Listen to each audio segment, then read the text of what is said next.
सर्वांना नमस्कार. तर तुम्ही बघू शकता किती मस्त अशी भेंडी बनवून तयार आहे, भरलेली भेंडी. तुम्ही नक्की ट्राय करा, तुम्हाला नक्कीच आवडेल. आणि तुम्ही एकदा ट्राय केलीत ना, तर तुम्ही प्रत्येक वेळेस अशीच भेंडी मागाल. ह्याच्यासाठी काहीच नको आहे, फक्त भेंडी, एक कांदा, एक टोमॅटो. अर्धाच कांदा आणि अर्धा टोमॅटो असेल तरी देखील ते मस्त आहे, खूप जास्त होईल ते सुद्धा. तरी ते मी भेंडी मस्त अशी पुसून घेतली. त्यानंतर कूट घेतलं, कुटामध्ये थोडीशी हळद, काळा मसाला आणि लाल मिरची पावडर ॲड केली आणि मीठ देखील ॲड करून घेतलं. तर त्याची मस्त अशी पेस्ट बनवून घेतली पाणी ॲड करून आणि मस्तपैकी त्याला मी भेंडीमध्ये भरून घेतलं. तर तुम्ही पण अशाच प्रकारे भरून घ्या भेंडीमध्ये. व्हिडिओ आवडला असेल तर सबस्क्राईब करायला तुम्ही विसरू नका. लवकरात लवकर सबस्क्राईब करा, लाईक करा, शेअर करा, कमेंट करा.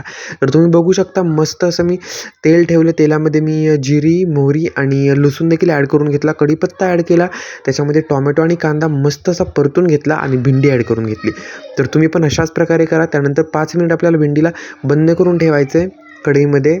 मस्त अशी भेंडी शिजेल आणि त्यानंतर कढीपत्ता टाका अजून थोडा वरून चवीसाठी आणि कोथिंबीर देखील ॲड करून घ्या. मस्त अशी भेंडी बनवून तयार आहे फक्त आणि फक्त 5 मिनिटामध्ये.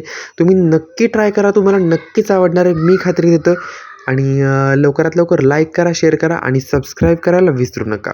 सबस्क्राईब नक्की करा आणि ट्राय नक्की करा.